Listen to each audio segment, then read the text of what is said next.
Hello and welcome to Trojan Talk. I'm your host, Aaron Taylor.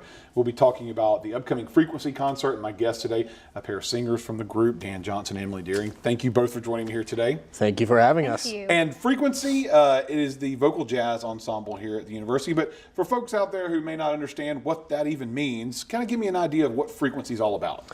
Well, as he said before, we are about vocal jazz.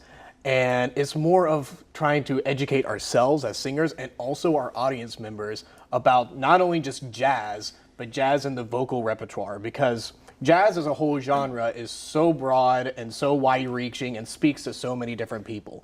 But vocal jazz, I feel, is a totally different animal. Yeah. Because whereas you might have a big band, trumpets, saxophones, trombones, all sorts of other instruments, this is just our voices. And it has to show complete mastery of our instruments in order to do this properly. And is that what makes it so special, is the fact that it is such a small group and you're not having that big band sound, it's just focusing on you all? Yeah, it's so much fun just with the small ensemble that we do have. It kind of creates this family atmosphere, and kind of what Dan was saying, it's really cool how we do take the instruments that are in normal band vocal jazz, such as an instrument. So your top soprano voice may be the trumpet sound in a certain piece, or if you've got another, or the bass might be a certain sound, and you're trying to create that sound without the instrument actually there. And of course, let's talk a little about the concert itself. Yeah. Talk a little about the music that they can see and expect out of this concert. So, Well, you'll find a lot of variety of different pieces in this song. Like we have a song that's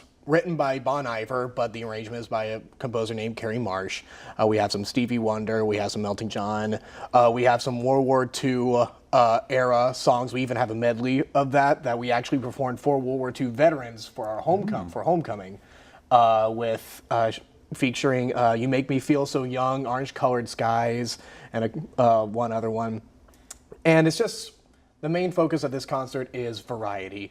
Some might not speak to some people, but others will. We're bound and determined to make sure something in this concert speaks to someone, to everyone. Sure. And of course, you mentioned the World War II era, which people are normally associate probably with that kind of jazz style music. Yeah. But you mentioned those covers there, and that's one of those things I would think that if someone comes to this concert and they listen to one of those covers, are they going to be able to recognize it from the original song that it's based off of? I think so. Some things may be different, such as the key or other arrangement that we're doing, but it's so much fun, and I think once they hear the melody, they'll know immediately what it's from, and they can have fun and even sing along if they want to, for sure. And are those kind of songs probably some of the more fun songs for you all to do, is because you're taking these familiar songs and putting a vocal jazz twist on them? They are.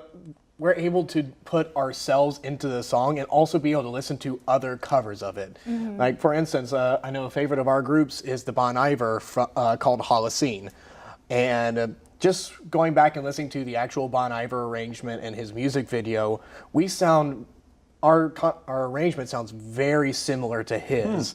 Right. But the main thing that sets us apart from his arrangement is that instead of just one person, Bon Iver, singing, it's multiple people getting different harmonies, getting different sounds that just rings throughout the room and just seems unsettling to the ear, but once we just keep going and it resolves, the audience members have a physical reaction to it. And you talked about here about representing different instruments and things of that sort. Now, is there any a cappella aspect to the vocal jazz here, that some songs you're working on? Yeah, we have a variety of both. We're doing some pieces that are all a cappella, very just beautiful ballad pieces that we've been working really hard on, and then we'll also have other pieces that will feature piano and bass and a little bit of a cajon, which is a box-shaped drum that's really fun and kind of sets a nice groove for the song, for sure. And opportunity to hear this, and talking about some music, you're going to have maybe some guests helping out with the performance and along on the music side there. So yeah, we're featuring one of our very new professors, Dr. Camwell. Okay. He is a saxophone professor with us.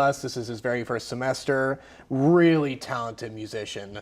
And we're just really excited to have him. We're also featuring a bassist that's been with us for quite a while. His name is Chris Boone, and he'll be graduating this semester. So this is kind of a little send-off for him as well. Yeah. An opportunity. And then you got to have a good bass and a good sax for jazz, right? For so sure. good opportunity there. Now, for anyone who wants to take part and listen to this concert, where can they do that?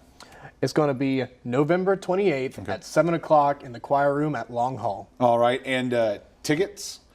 No. Admission is free. Admission is free. So free concert, can't complain about free. Absolutely. Good opportunity to hear what sounds like some very entertaining songs and get a little bit of jazz in their soul for at least one night. So good luck with the concert, and thanks for being here today. And I'm excited to hear what what this could turn out to be, and maybe open the eyes to some people, what vocal jazz is all about here. So thanks for joining us here today. So Thank much. you for having us. And thank you for joining us on today's edition of Trojan Talk.